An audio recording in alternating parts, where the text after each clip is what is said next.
break your truck. Let everybody else get out and break their trucks. 16 stages over 6 days. The truck had to survive. If we break something that we can't repair, then we could be out for the rest of the race. We realized this is not going to work. Lost control of the truck, went off course. We're 20 miles away. 20 miles! Put it on the DR, finished the race, and they just had to wait for us to come back and get them.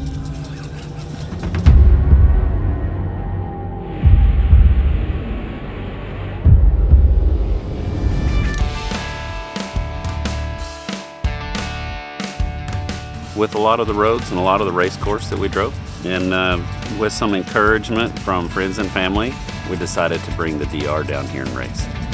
This year's 2026 Norra 1000 started in Ensenada. It was a 6-day race, stage race, ending in Cabo. It's good, we're back at Baja. It's the happiest race on earth. I have one Norra class win from 2021. It's more like a traditional rally/rally raid. I told John if he drives this as hard as he drives his normal Raptor R, we're gonna break it right away.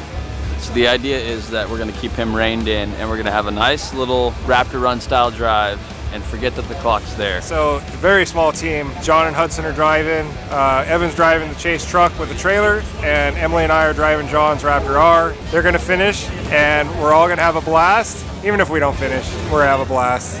They do call Norra the happiest race on earth, and I can see why. It's the camaraderie. The racers know each other, and there's no animosity between racers. There's no, I'm gonna beat you. It's you're all here for a good time. Everyone wants to win, but we also want to help each other. This is 2023 Bronco DR. It's built in partnership with Ford and Multimatic. I've had it for almost 2 years, and this is the first time I'm racing it, the Norra 1000. It's one of 50. It is a factory Ford frame and body that is basically turned into a race car. The DR has 37-inch tires, Coyote 5.0 V8, naturally aspirated, and a 10-speed automatic transmission. This was not an easy decision. Even on the drive into Ensenada from Tijuana, I was thinking, I'm crazy. I should not have this truck on the trailer, driving it through Ensenada. I've been coming down here for a few years now with Baja Raptor runs, so I have some familiarity with the course, or what I assume is going to be the course. I've driven a lot of these roads that we're going to be driving in the DR. I've had a good navigator on the Baja Raptor runs, Sergio. He keeps me out of trouble. So hopefully Hudson can do the same for me in this race.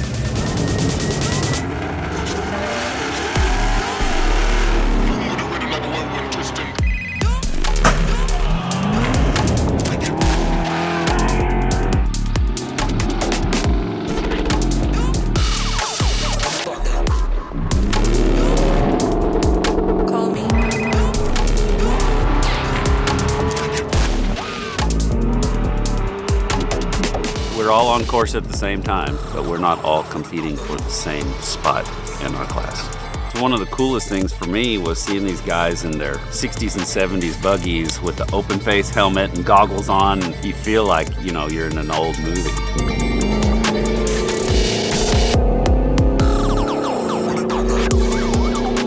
From the very beginning, our goal was to get through day 1, then get through day 2. That was a big consideration, kind of taking it easy. This was not only my first Norra race, but it was my first off-road race. I broke the truck. We've got a CV boot that's making contact with a limit strap. I don't know how well it works. Created a leak. So we're repairing the CV boot so we can get back on track.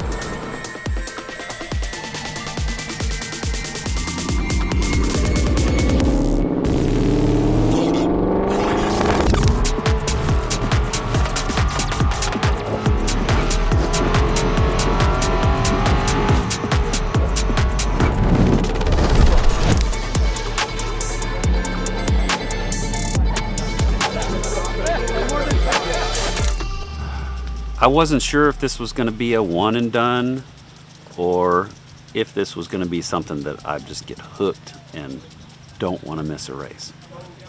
And after day one, I didn't want to get back into the race car for day two. It was not fun. It was painful. And by day three, I thought, all right, this is pretty fun. I could get into this.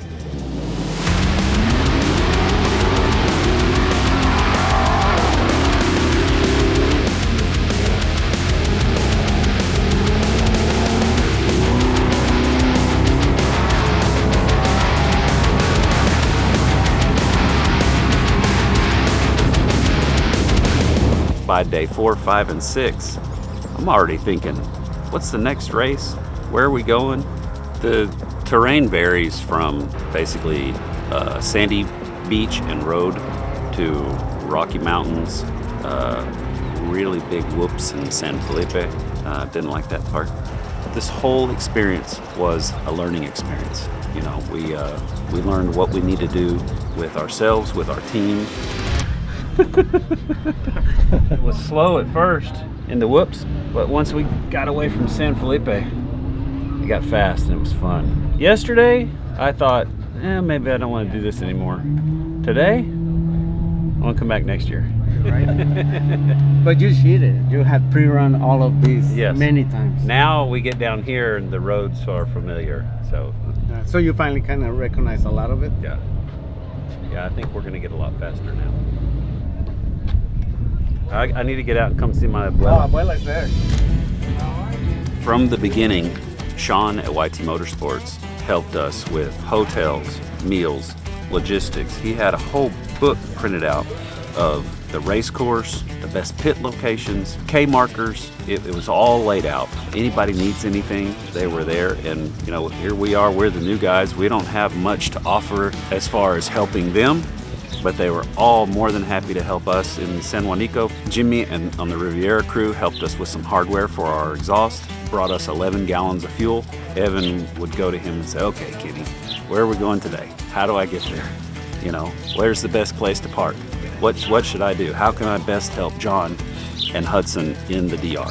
And Kenny, it was a huge help. Baja has a way of breaking your vehicle and breaking you and breaking your spirit, and it's tough terrain. Everything I do, pack a punch, back it up, stack it up to the sky now, rack it up, pin it in the brakes, won't sink, just swim. The master blaster boombox on 10, throwing Hail Mary, some I ain't trying to pass it, it's still very on to the casket drops. I accelerate to the pedal brakes when we celebrate. I make you levitate, first in, last to leave, always reign supreme, victory on stage. I come alive when the pyro hits from the At one point, we're going through the big whoops, and we're going just as fast as we can go without beating it up and without just stuffing it into the next whoop. And Hudson says, got one coming around on the right. And here comes Max Gordon. I mean, just flying. He's just bouncing off the top of the whoops. And that made me realize how fast the trophy trucks are going. Today was great. It was fun. Need some new tires. The last section was very rocky. You'll trip, come through stomping with my boots on. Just to watch you freeze like the Yukon. Tell them run. Chilaquiles, they're really good here. We're gonna be here and it's gonna jump out on the highway. Okay, 47 to 31. All right. Be safe, Evan.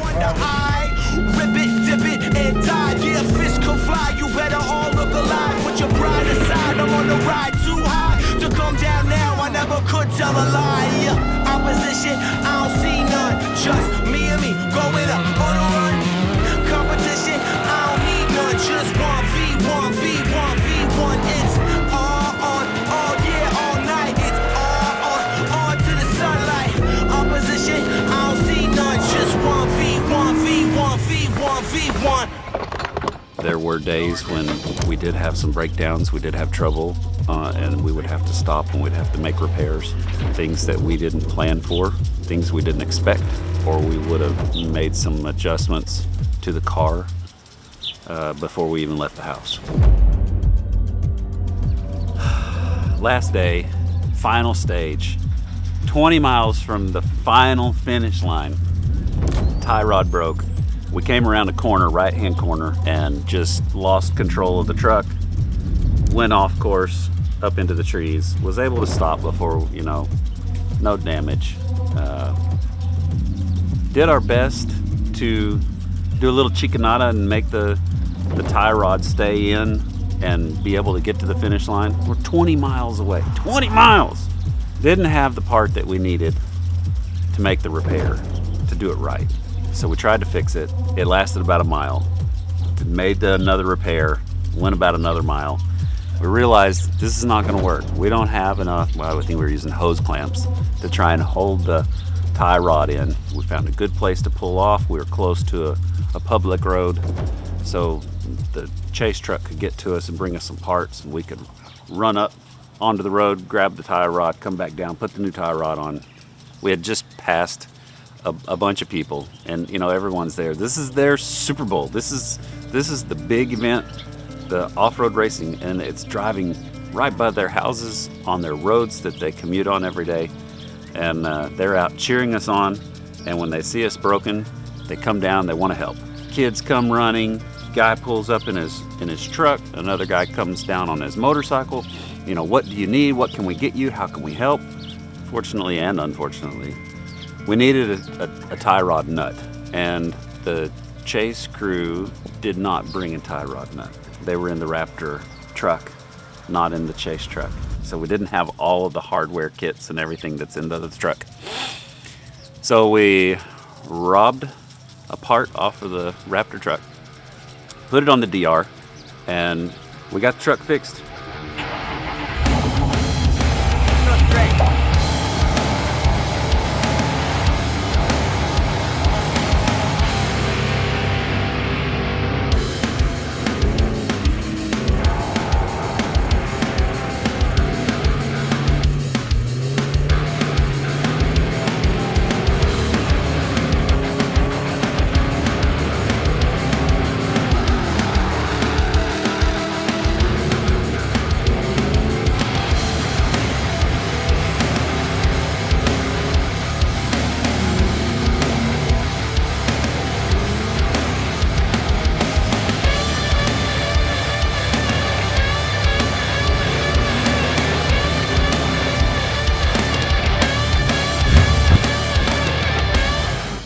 I think the happiest day for me on the race was when we crossed the finish line. Just the relief that I felt to know, okay, we've accomplished what we came to accomplish. We got across the finish line.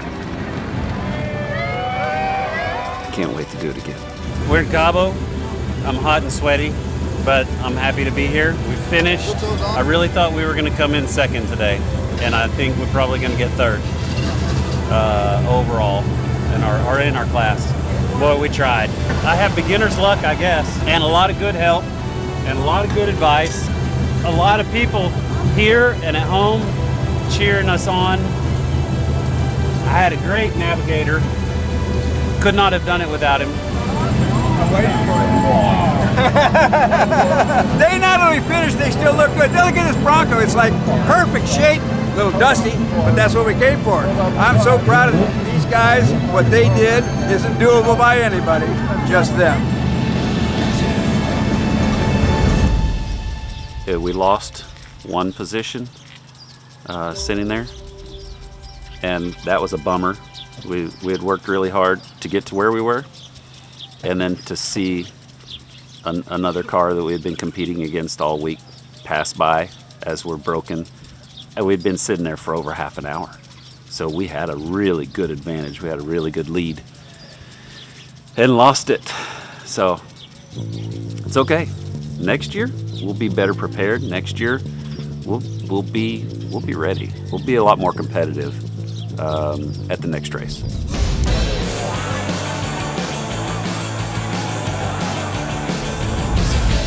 We finished. We made it to Cabo. We're getting ready for the awards banquet. We're all, as a crew, having dinner together, and we're planning. We're getting ready for the next race. I think I should thank my friends and my family, everybody that encouraged me to do this, and my wife, Mandy, at home, had a lot going on. She took on a lot of responsibility, took on my responsibilities while I was gone. I don't know whose idea it was to say, hey, let's put these big shocks, big tires, big engines, lots of suspension travel on a truck. But I'm glad they did. It's changed my life.